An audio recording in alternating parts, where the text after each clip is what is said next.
बाबा साहब डॉक्टर भीमराव अंबेडकर ने भारत को लेकर एक बहुत महत्वपूर्ण बात कही थी कि ये एक राष्ट्र है नहीं, बनता हुआ राष्ट्र है। यानी इस भारत को अभी एक मुकम्मल देश बनना है।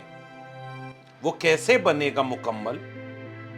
यानी जितने लोग यहां रह रहे हैं सबको सबके हिस्से का हक, अधिकार, न्याय और सम्मान मिले।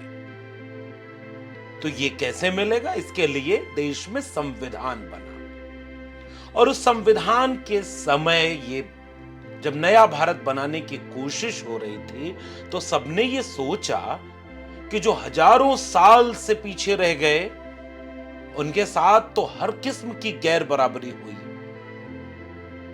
उस गैर बराबरी को दूर करने के लिए उन्हें विशेष अवसर देने होंगे और उसके लिए एक शब्द आया, आरक्षण।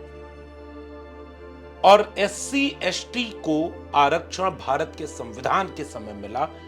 यह बात स्वीकार की गई कि जितनी आबादी शेड्यूल कास्ट में लिस्टेड जातियों की है, शेड्यूल ट्राइब में लिस्टेड जातियों की है, वो देश चलाने में कहीं नहीं है। बाद में चल करके मंडल कमीशन ने इस देश को यह समझाया कि जितनी आबादी ओबीसी की है वो अपनी आबादी के चौथाई भी कहीं नहीं है देश चलाने में। तो इनको इनके हिस्से का हक और अधिकार देने के लिए एससी एसटी ओबीसी को आरक्षण दिया गया। लेकिन जब तक आरक्षण नहीं था तब तक ये बात इस देश ने स्वीकार कर ली कि यहां पर कोई अवेलेबल नहीं रहा एससी एसटी ओबीसी। जब वो अवेलेबल होने लगे, पढ़ने लगे, लड़ने लगे तो नॉट फाउंड सुटेबल कहा जाने लगा गया, एनएफएस। ये सब कुछ होने लगा तो आरक्षण का विरोध इस देश में यह कह के किया गया कि इससे मेरिट का नुकसान होगा। यानी इस देश के संस्थान बर्बाद हो जाएंगे, कम प्रतिभावान लोग इसमें भर जाएंगे। आप भी सुनते होंगे कि आरक्षण को लेकर के जिसे कुछ भी नहीं पता उसे इतना पता है कि बहुत कम नंबरों पर एससी एसटी ओबीसी के लोगों का सिलेक्शन हो जाता है और हम कथित तौर पर मेरिटधारी हैं लेकिन हमारा सिलेक्शन नहीं होता। इस तरह की बातें इस देश के कॉमन सेंस में भरी गई। वक्त बदला, फिर एक आरक्षण आया जिसका नाम था ईडब्ल्यूएस, इकोनॉमिकली यानी आर्थिक आधार पर आरक्षण दिया गया कमजोर समूहों को। लेकिन भ्रम में रखा गया कि गरीब को यह आरक्षण मिला। सुप्रीम कोर्ट में हुई बहस से पता चला कि यह ईडब्ल्यूएस आरक्षण केवल सवर्णों को मिलता है, एससी एसटी ओबीसी को नहीं मिलता है।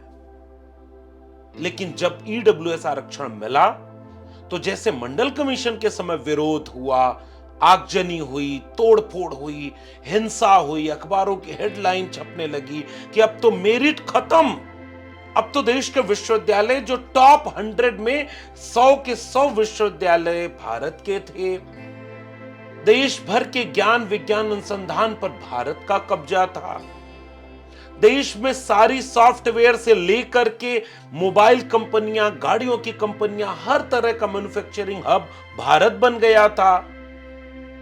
अब आरक्षण लागू हो गया एससी एसटी ओबीसी का, अब तो मेरिट यहां खत्म हो गई। यह सब कुछ नहीं हुआ जब ईडब्ल्यूएस आरक्षण लागू हुआ। ये डॉक्टर से इलाज नहीं कराएंगे, पेट में कैंची छोड़ देते हैं, यह भी नहीं हुआ। ईडब्ल्यूएस आया तो कोई विरोध इस तरह से नहीं हुआ। लेकिन अब एक बहुत बड़ी बानगी मेरिट के नाम पर आपको समझानी है मुझे। विस्तार में बाद में समझाऊंगा, अभी आज एक बहुत महत्वपूर्ण बात आई, इसलिए गांव गांव इस बात को समझाइए कि जो लोग कल तक कहते थे कि मेरिट का खात्मा हो जाएगा, इस देश के संस्थान डूब जाएंगे, बर्बाद हो जाएंगे, क्योंकि एससी एसटी ओबीसी के लोग कम मेरिट पर अगर आने लगे इन संस्थानों में तो वही लोग ईडब्ल्यूएस आरक्षण की मेरिट को एससी एसटी और ओबीसी से कम होता हुआ देखकर कैसा महसूस करते होंगे? ये मेरा सवाल उन लोगों से। Dedicated freight corridor corporation of India Bharat सरकार के रेल मंत्रालय का एक उपक्रम है। यह संस्थान डॉक्यूमेंट वेरिफिकेशन और प्री एम्प्लॉयमेंट मेडिकल टेस्ट के लिए एक कट ऑफ जारी करता है।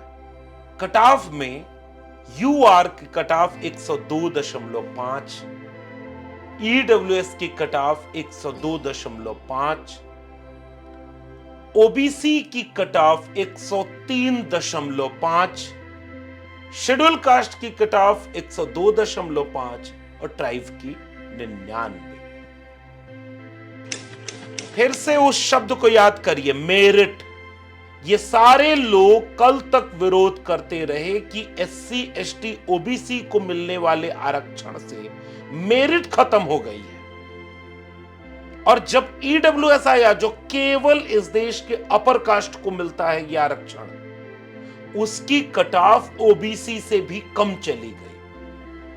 अब इसे बहुत आसान भाषा में समझाऊं, सिलसिलेवार इस देश में जब से ईडब्ल्यूएस आरक्षण आया, अनगिनत वैकेंसीज ऐसी आई हैं। कभी ईडब्ल्यूएस की कट ऑफ ओबीसी से नीचे, कभी एससी से नीचे, कभी एसटी से नीचे, और जितनी बार ये नीचे गई, किसी ने कुछ नहीं कहा कि मेरिट का क्या हुआ। हे मेरिट, तुम कहां चली गई? कल तक तो इस देश के संस्थानों को दुनिया में शीर्ष पर तुमने बिठाया था। हे मेरिट, कहां गुम हो गई तुम? आओ, ईडब्ल्यूएस के लोग तुम्हें पुकार रहे हैं। हे मेरिट, देखो एससी, एसटी और ओबीसी से भी नीचे ईडब्ल्यूएस के लोग चले जा रहे हैं। तुम जल्दी आओ, अखबारों की हेडलाइन बन जाओ, लेखों के शीर्षक बन जाओ, आंदोलनों के नारे बन जाओ, आरक्षण खत्म करने के शगुफे का सबसे बड़ा हथियार बन जाओ। क्योंकि हे मेरिट, ईडब्ल्यूएस का आरक्षण जब से सवर्ण लोगों को मिला, वो देखो schedule caste, schedule tribe, OBC से नीचे चली गई। मेरिट, तुम कहां हो मेरिट? देखो ध्यान से इस देश के संस्थानों का कैसे बंटाधार हो रहा है। हे मेरिट, देखो कैसे ईडब्ल्यूएस के लोग इतने नालायक निकल गए कि तुम्हें अपमानित कर रहे हैं। जबकि पता है मेरिट, 100 में अगर 40 पद अनरिजर्व्ड हैं, तो मान लो 100 लोग हैं और 100 पद हैं, तो अगर कोई इम्तिहान हुआ तो मान लो 90 नंबर तक आते आते 40 लोग पद में सेलेक्ट हो गए, तो उस 90 नंबर के ऊपर जितने भी एससी, एसटी, ओबीसी होंगे, सब यूआर में सेलेक्ट होंगे। नियम समझ लीजिए। उसके नीचे 27% ओबीसी का आरक्षण है और 10% ईडब्ल्यूएस का आरक्षण है।